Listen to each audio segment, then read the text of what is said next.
Captain Erica here, and today I am finally doing my 1 year I ditched the smartphone review. It's actually been over a year now, but back in March last year, so 2021, I switched from a smartphone back to using a flip phone. I have the Kyocera Dura XV phone. And it was kind of like a big choice to make. I think we're all kind of aware how easily it is to get attached to your phone. And I needed like a hard reset. And I wanted to try the flip phone, and I can say I'm never going back. Like, it's just not worth it to me. And so I have a number of reasons why. And originally, when I kind of decided to do this in the first place, I was like, I'm on my phone too much, I'm on social media too much, I wanted to be more present with my kids, I was worried about privacy, because, you know, everything's spying on you these days. I had so many reasons why I just needed to change it up. So I did, and I've done a couple different videos. I did the when I first did it, and then I did a video a month in. So if you want to watch those, I'll put those up in the links and in the description and stuff, to kind of see my perspective then, and then you can compare it to now if you want. Anyway, it's not easy. I'm just gonna get that like right off the bat. Doing this change is not easy, but I think it's important enough, and it has remained being important enough to me for me to continue it. So I want to talk about kind of the positive stuff and the negative stuff, and I'll put chapters in the video so you can jump to where you want to go. But let's talk about the positive stuff first. As far as using a flip phone goes, it's so much simpler. And I chose a phone that still does texting, and with the T9 predictive text, I text just as fast as when I did on the smartphone. I still receive photos. They're kind of small, I have to zoom in, but I can receive photos, and I can send photos and stuff. So that was good, and there's group texting, so I've been very happy with that. That was like an important thing I didn't want to lose with the Switch. I have actually been able to install Signal on this phone. That unlocks like, oh well, you can install all kinds of apps if you can install Signal. I have intentionally not done that, but I did install Signal because I talked to like 2 people on there, and so I find that useful and not detracting from my life like all the other distracting applications that you can get on phones. So if you are curious about that, I could make a video on it, but that's probably a very slim selection of people out there that care about that. So anyway, so messaging people, good to go. Calling people, great. The phone has way better like audio in general than my smartphone did, so that's been fine, and I get good service, so that's good. So I can call, I can text, I can take pictures if I need to, although I do carry a backup camera. That's actually what I'm shooting on right now. I wasn't planning on doing this, but it's just kind of a nice day, and I figured, what the heck, we'll just do it here, so you can enjoy our Pacific Northwest vibes. I've been using a variety of other tools, kind of a little mountain of tools, instead of my smartphone. And so while it's annoying, I want to talk about positives here. It has actually made my attention better. So what I mean by that is I have a paper calendar, and I have a paper contact list, and I do have like a contact list on my phone, but like I printed out my like Google list essentially. And so I do a lot of things with pen and paper. I do my to-do list on pen and paper again, things like that. That has actually been good, because if you've ever like been, you know, in school and taking notes, I mean, most people, if you write something down, it sticks in your brain better. Totally that way for me. So when I'm writing all that stuff down, I just feel like I remember it better. I feel more focused. Like when I'm opening my planner, I'm not just like absent-mindedly doing something. It's just, everything's more intentional. Now, it's not as convenient because it's not in the cloud. So if I walk away from my calendar, I have to remember stuff. But the way I live, so I'm a stay-at-home mom, just if you're new here, that hasn't been a problem. If I was like traveling for work or collaborating with a lot of people or something like that, there might be some calendaring issues with a paper calendar that may not work. But I don't want that to like hold you back, is that you can usually find ways to make things work. We all did before smartphones existed. So just something to ponder. One of the biggest pros for me was I feel so much more focused on my kids. Now, I'm not perfect. I do have my smartphone as like a tablet that I can use at home on Wi-Fi, and I still struggle with that. And I'll talk more about that in the cons. But generally, I'm way more focused on what they're doing, and I'm not missing stuff as easily, like, because my attention literally isn't being distracted. And so I think it's generally positive, especially when we're out and about. And now this kind of ties into like, it's a positive for situational awareness and a positive for like your kids' mental well-being. But if you are paying attention to what you're doing while you're out and about, it's safer and better. And you're like enjoying what you're doing better. Like, I don't know how to describe it exactly, but I've been very pleased when I'm away from home.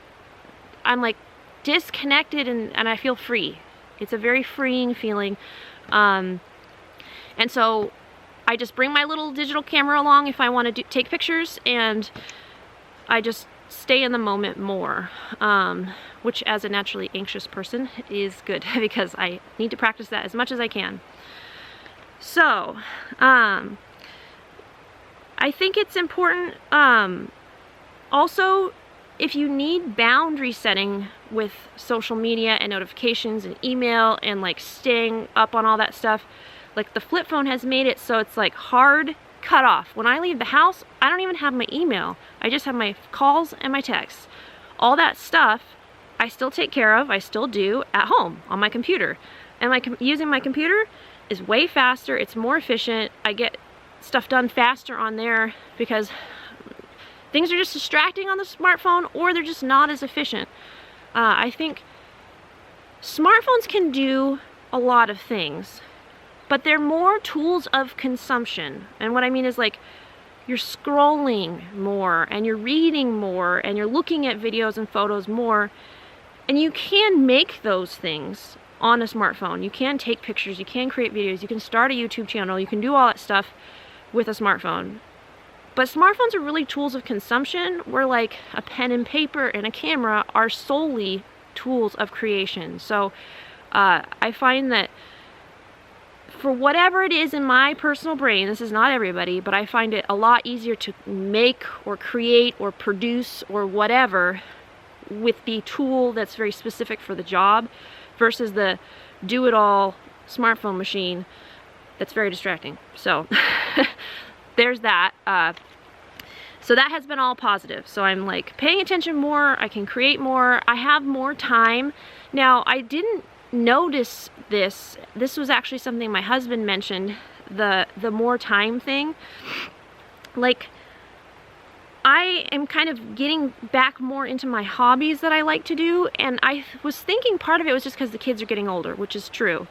And the sun's coming out, so hopefully this won't mess everything up.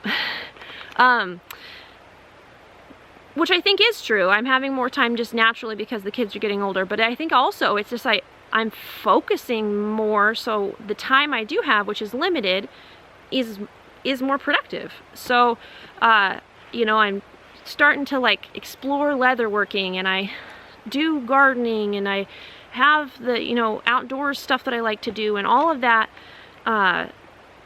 It's just, I have more time. So that's been really nice. If I'm not just dinking around on the internet all the time. So I'm just looking at my notes here to see what else. So I still use social media, and you guys, especially if you're on like Instagram, you know that. And I'd like to decrease that more, but regardless, the usage I have of it is way more intentional. And so it's just been better for me to not have it in my pocket. So, excuse me. And privacy. Okay, so we could go into a huge rabbit hole on privacy, but the flip phone's more private. It's just nice because when, like, if I leave the tablet, I call it a tablet, but it's my old smartphone. If I leave that like on the counter and it's on, and then Cameron and I are talking about something, it advertises to me that stuff, and I don't like it. It's so creepy. And all the facial recognition stuff with all the filters and all this cool stuff on Instagram, and it's like fun and it makes things convenient, but it's so creepy. So I'm gonna leave it at that. I know a lot of people have opinions about that, but the flip phone is more private by nature, just hardware wise. It's not perfect, but it's a heck of a lot better. So yeah, lots of positive stuff going on. As far as cons to my experience, my flip phone does not have a GPS, and that's a bummer. That's actually, if I had money to purchase an external GPS thing, and I really needed it, I would. But I have, with the exception of traveling, which we did do actually a couple weeks ago, I haven't needed it. I've used offline maps on my tablet twice this whole, like, over a year. I've been paying way closer attention to where things are in town. I look things up before I go. It really actually is, I think, good exercise for my brain to not have the GPS, just kind of like mindlessly following it. But the GPS tool, like the convenience versus like the inconvenience, it's like way more balanced than off balance. Like, GPS services are really cool. So I did a little test on my flip phone in case there was an emergency, and I can actually go to like maps.google.com and like pull up instructions, but it takes a while and it's not going to navigate for me or anything like that. So it's kind of nice to know in the back of my brain it can do that, but I've been doing fine without it. Now, we did travel across the country to see some family recently, and I actually paid extra $10 a month for my mobile hotspot to be activated, because this phone has like a mobile hotspotting feature. I'm just too cheap to pay for it, but I did pay for it for the time we were gone, so that just in case I needed my smartphone for, like, the tablet for navigation, I could use it. Cameron had his smartphone with him, so we just used his phone the whole time for the navigation portion of it. And I'm sure someone will be like, well, that's cheating, blah, blah, blah, like in the comments.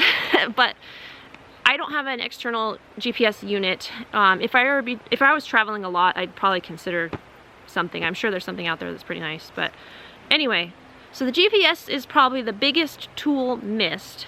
And then the second one would be camera. Now, I have pretty much solved the camera problem. I use this camera, and I use a little flip phone camera sometimes if I really want to take a picture, and it's been fine. I take way less pictures than I used to, which I thought I was going to be bummed about, but I'm not, because the photos I take are way better and way more intentional. And so when I go through my pictures, I print photos for family members and stuff, I don't feel as overwhelmed with like 800 pictures for the month of my kids. My kids are adorable and I love taking pictures of them, but it's actually been like 50 or 60 pictures is like way easier to just pick out a few that are really meaningful and send them. So that actually has been okay, but I still consider it a con, because every now and then you just can like whip out your smartphone real quick and like take an awesome picture, and I feel like I have missed a few cute moments with the kids, but not enough to be like super upset about it. But it is something to consider depending on your life or what your priorities are to think about. So I'm just looking at my notes again. So the only other con is that I wrote down was I still do struggle with wanting to like escape into the tablet, like into the internet, into the mind-numbing, brainless scrolling through memes land that is so easy to do on your phone, because it's not as comfortable to do on your computer, which is good, but I struggle with it. Sometimes I'm tired. I don't get a lot of me time. That's just the nature of like being a mom. It's not a big deal, like, but it's so easy to access like this like mental, I put escape, but I'm in quotes because it's not truly an escape. Like right now I'm in the woods, I am escaped. This is good stuff. I like feel really good. I'm making something for you guys, and I'll be able to go out, and I have a little fire that's dying. I'll have to revitalize it, but like that's an escape. Instagram memes, while occasionally are funny, are not a proper escape that's good for you. That's kind of the gist of my experience. It's been really good, and I recommend it. I understand that a lot of people, depending on your job and your lifestyle and things like that, it might not work like long term, but I recommended like a detox. Try it for a month. Flip phones, you can get cheap ones like mine. This one was actually like 250 bucks. It wasn't cheap because it's like super durable and it has some pretty awesome features. But you can get flip phones for, you know, cheap. So if you're feeling like, should I do this? Should I not do this? If you feel like you should, you probably should, at least for a little while. And so you can do that. You could either set up a secondary number, or you could just try it for a while. Like you do what you got to do to try it, but sometimes that hard boundary of the actual hardware not being able to do what you want to do is really helpful. So definitely, if you're feeling like you're just spending too much time on the phone, you feel really disconnected from like actual relationships, or you're like, there's this weird way like being connected to everybody on the internet can make you feel lonely if you're not actually like talking to people in real life, or you're feeling like you're not, you know, achieving goals that you would like to do, or whatever it is, or just, you know, the smartphone annoys you. Like, try it, see what you think. Comment here. I'd love to hear what you think, or if you're thinking about trying it, or where you're at, because I've gotten some comments on my other videos that I really appreciate, where people have mentioned they've tried it or haven't tried it, and like what their experience was, or thanking for the, you know, the inspiration to do it. And I just want to say, you got this. You know, it was not that long ago that smartphones were invented, and we all did just fine without them. And yeah, so thank you guys for watching. If you have any questions, I wouldn't be surprised if I missed something. Just drop them in the description below. I'm disconnected just a little bit from the internet. I'm not entirely off the internet, and that's one of the things that sometimes people think, oh, well, those flip phone, you know, people are really ditching everything. It's like, no, I still log in and look at my comments and stuff. I just don't do it while I'm in the grocery store managing my children, and like, I'm not pulling my phone out of my pocket right in that moment. So if you need to talk to me in the moment, you have my number. If you don't, you can email me. So anyway, thank you guys. Good luck on your journeys if you're doing this, and I will just talk to you next time. Peace.